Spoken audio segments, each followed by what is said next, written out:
파이코인을 오랫동안 지켜봐 오신 분들이라면 아마 비슷한 감정을 느끼고 계실 겁니다. 너무 오래 걸렸고 너무 조용했고 그래서 많은 분들이 떠났습니다. 하지만 시장에서 항상 가장 큰 움직임은 사람들이 포기한 뒤에 시작됐습니다. 파이코인은 그동안 오르지 않았던 게 아니라 의도적으로 움직이지 않았습니다. 채굴은 끝났고 사람은 걸러졌고 물량은 묶였고 사용자는 남았습니다. 이 과정이 없었다면 파이는 한번 크게 올랐다가 조용히 사라질 코인이었을 겁니다. 지금 파이의 상태를 보면 이상할 정도로 정제돼 있습니다. 가격은 움직이지 않고 특별한 이슈 또한 없는 상태입니다. 하지만 시장 내부에서는 쓸 수 있는 코인, 움직일 수 있는 구조, 통제 가능한 유통이 차분하게 자리 잡아가고 있습니다. 이 시점에서 중요한 건 얼마나 올랐느냐가 아니라 이제 어디로 갈 수 있느냐입니다. 시장은 이미 오를 만큼 오른 자산들로 가득 차 있습니다. 비싸고 늦었고 기대가 반영된 자산들입니다. 그런 시장에서 사람들의 시선이 가장 늦게 돌아오는 곳은 항상 이런 자리였습니다. 인지도는 있지만 가격은 바닥이고 스토리는 끝나지 않은 곳. 파이코인은 지금 정확히 그 위치에 서 있습니다. 그리고 이 침묵은 실패의 신호가 아니라 결정의 직전에서 나타나는 정적에 가깝습니다. 현재 이 상황은 단 하나의 신호탄, 바로 상승의 신호를 알리는 트리거가 부족한 상황입니다. 그리고 현재 이 상승의 신호를 알리는 트리거가 한 애니메이션 속에서 등장했다고 하는데요. 파이는 3140일이다. 이 말 한 번쯤 들어보셨죠? 최근 온라인을 뜨겁게 달군 심슨 가족 환상의 에피소드, 바로 그 안에서 지금까지 우리가 알고 있던 도큐먼트 1, 즉 그 문건 속에 숨겨진 진실이 다시 한번 주목받고 있습니다. 그 문서에는 놀랍게도 파이는 3년 후 3140일이 된다는 내용이 담겨져 있었는데요. 아마 많은 분들이 한 번쯤 들어보셨을 겁니다. 그런데 말입니다. 오늘 제가 들려드릴 이야기는 여기서 멈추지 않습니다. 지금부터는 아직 공개되지 않았던 도큐먼트 2페이지와 3페이지, 즉 비밀리에 감춰있던 그 문건의 내용을 함께 보실 텐데요. 그 안에는 단순한 숫자를 넘어 파이의 미래와 3년 후 상장될 거래소의 이름까지 상세하게 기록되어 있었습니다. 과연 이 모든 게 우연일까요? 아니면 철저히 계획된 예언일까요? 그럼 거두절미하고 영상 지금 바로 시작하겠습니다. 1990년부터 지금까지 미국 애니메이션의 전설 심슨 가족, 웃음을 주던 이 노란 가족이 수많은 예언을 적중시키고 현재는 예언 만화라고 불리고 있는데요. 이미 대중들에게는 신기하면서도 한편으로는 사기꾼들의 허황된 소리다, 그저 운이 좋아서 맞췄다라며 비판 아닌 비판을 이어가고 있는데요.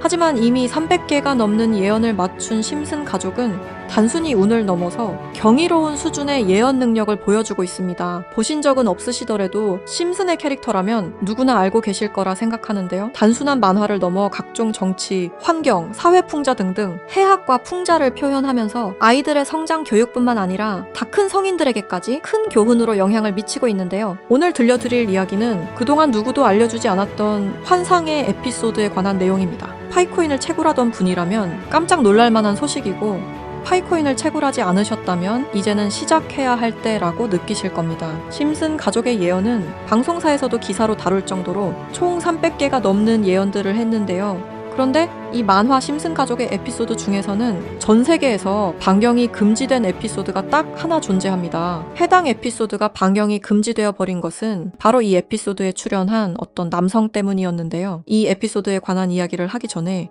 파이코인에 관한 예언은 그 전에도 있었죠.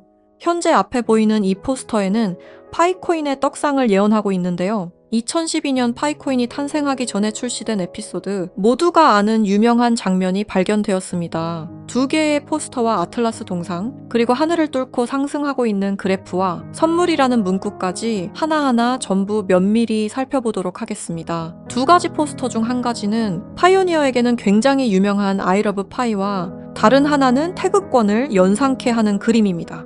태극권은 동양의 상징으로 자주 쓰이고 있으며 실제로 파이코인은 베트남과 중국을 선두로 아시아 전역에 큰 변화를 개척하고 있습니다. 그리고 그 옆에는 지구를 업고 있는 아틀라스 동상이 있으며 정확히 이 동상은 록펠러 센터 건물에 있는 랜드마크 격인 동상으로 자리매김하고 있습니다. 결국 파이코인의 벤처 캐피탈은 세계적인 변화의 주역 록펠러 가문으로 드러났는데요. 록펠러 가문은 거대한 부를 가지고 세계 금융시장을 실제로 쥐락펴락할 정도로 막강한 세력인데요. 이 가문에서 실제로 파이코인을 지지한다는 입장을 발표하며 파이코인에 대한 음모론이 기정사실화가 되기도 했죠. 마지막으로 기프트는 선물이라는 뜻으로 심슨 가족이 우리에게 주는 선물이라고 해석이 되고 있습니다. 그리고 하늘을 뚫고 상승하는 그래프까지 직관적으로 파이코인의 엄청난 잠재력을 내포하고 있는 것으로 보이고 있죠. 영상이 이렇게 끝나면 다른 파이코인 영상과 다를 게 없어 보이죠? 이제부터는 제가 유튜브 영상 어디에도 없는 파이코인에 관한 심슨의 추가적인 예언까지 한번 알아보도록 하겠습니다. 극소수만이 아는 심슨 가족의 에피소드 중에는 전 세계에서 방영이 금지되어 버린 이른바 환상의 에피소드로 남은 작품이 존재합니다. 바로 세 번째 시즌 첫 에피소드인데요. 해당 에피소드의 제목은 스타크 레이빙 데드입니다. 해당 영상이 한국에서 방영할 당시 MBC에서는 정신병동, 그리고 EBS에서는 리사의 쓸쓸한 생일이라는 제목으로 각각 방영되기도 했던 에피소드입니다. 그렇다면 이 에피소드는 대체 왜 방영이 금지되었던 걸까요? 간략하게 이 에피소드의 줄거리에 대해 말해보자면 호머 심슨이 어느 날 정신병원에 입원하게 됐고 그곳에서 자신을 가수로 착각하고 있는 환자 레온 컴퍼스키라는 남성을 만나게 됩니다. 그와 같이 다니며 둘의 사이는 더욱 더 돈독해지고 그는 틈이 날 때마다 주인공인 호머 심슨에게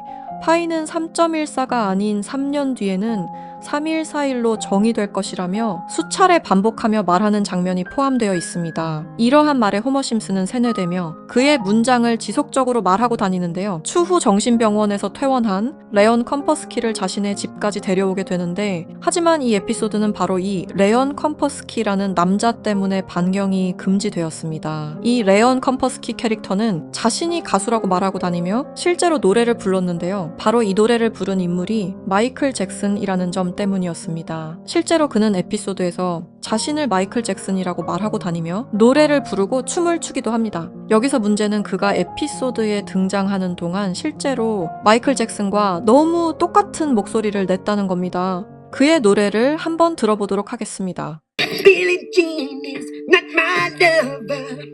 She took the girl who says that I am the one. 여러분 잘 들으셨나요? 여러분들은 어떨지 모르겠지만 적어도 제가 듣기로는 실제로 마이클 잭슨이 부른 것 같은 느낌을 받았는데요. 똑같은 목소리와 창법을 흉내내며 호머 심슨에게는 파이는 3.141이라며 에피소드 내에 틈틈이 계속해서 언급했습니다. 하지만 당시 세계적인 팝의 황제 마이클 잭슨이 참여했다는 이유로 이 3.141이라는 숫자는 세상에 묻히게 됩니다. 몇 년 후에 심슨의 총 제작을 맡고 있는 맷 그로닝마저도 레온 컴퍼스키는 마이클 잭슨이 맞다고 하였는데요. 사실 마이클 잭슨은 이 사실을 상당히 숨기고 싶어 했고 심슨 가족의 제작진들과 성우들 밖에 모르고 있었지만 본인이 직접 불렀다는 사실이 밝혀지면서 마이클 잭슨의 팬과 심슨 가족의 팬 모두에게 충격을 주기도 했습니다. 마이클 잭슨이 사망한 이후에 그가 추악한 범죄를 저질렀다는 내용의 다큐멘터리가 출시되기도 했었는데 피해자들의 증언이 많이 모순된 점을 비롯해서 많은 비판마저 공존했지만 해당 다큐멘터리의 여파가 워낙 컸던지라 심슨 가족의 제작진들과 그리고 판권을 구입한 디즈니 측에서 OTP 서비스인 디즈니 플러스 방송을 금지시키고 더 나아가 이후 발행되는 모든 DVD 등 매체에서도 해당 에피소드를 배제하며 현재까지도 이 에피소드는 전 세계 디즈니 플러스에서 완전히 그 흔적을 찾아볼 수 없게 되었습니다. 하지만 이 에피소드는 단순히 마이클 잭슨에게만 집중해서는 안 된다는 거죠. 바로 에피소드 내에서 틈틈이 언급되었던 파이는 3141이라고 말하는 장면에 집중해야 한다는 겁니다. 그 중에서 바트 심슨이 발견한 라이언 컴퍼스키의 책에서는 이러한 내용이 있었는데요. 만약 당신이 3년 동안 기다린다면 1파이당 가격은 3141달러가 될 것이다. 이렇게 적혀 있었습니다. 또 하나 충격적인 예언은 2022년 HTX 거래소가 파이코인을 도둑 상장한 것 또한 예언되어 있었으며 그리고 그곳에는 가짜 이렇게 적혀 있었습니다. 다음 내용은 더욱더 충격적인데요.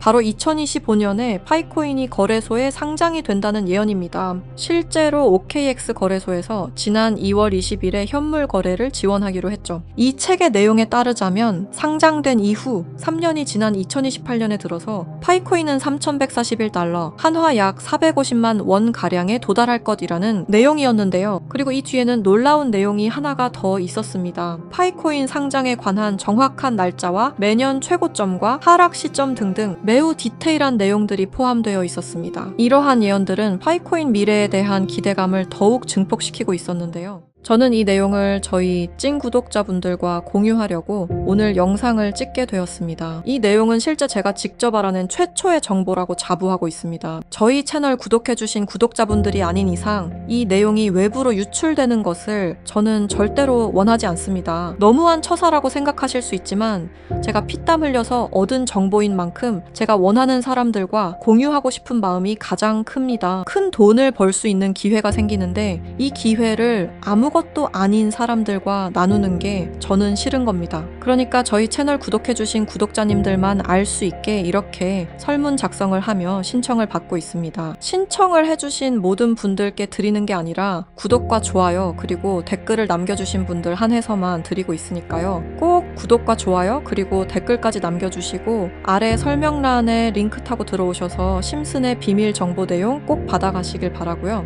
제출 버튼까지 눌러주셔야 저희가 확인이 가능하니까 제출 버튼까지 꼭 눌러주시기 바랍니다. 만약 진짜로 3년 뒤에 이 거래소에 상장이 되고 누구보다 빠르게 먼저 이 정보를 알고 있다면 7조 원을 벌어들였던 시바이누 부자처럼 우리도 부자가 될 수 있는 길을 알게 되는 거라 생각하는데요. 진짜 부자가 되고 싶으신 분들, 더 이상 돈 때문에 구질구질하게 살기 싫으신 분들 이 기회 놓치지 마시길 바랍니다. 오늘 영상은 여러분들에게 희망찬 영상이 되었으면 좋겠다는 마음으로 알차고 꼼꼼하게 구성했으니까요. 다음 영상도 많이 시청해 주셨으면 좋겠습니다. 시청해 주셔서 감사합니다.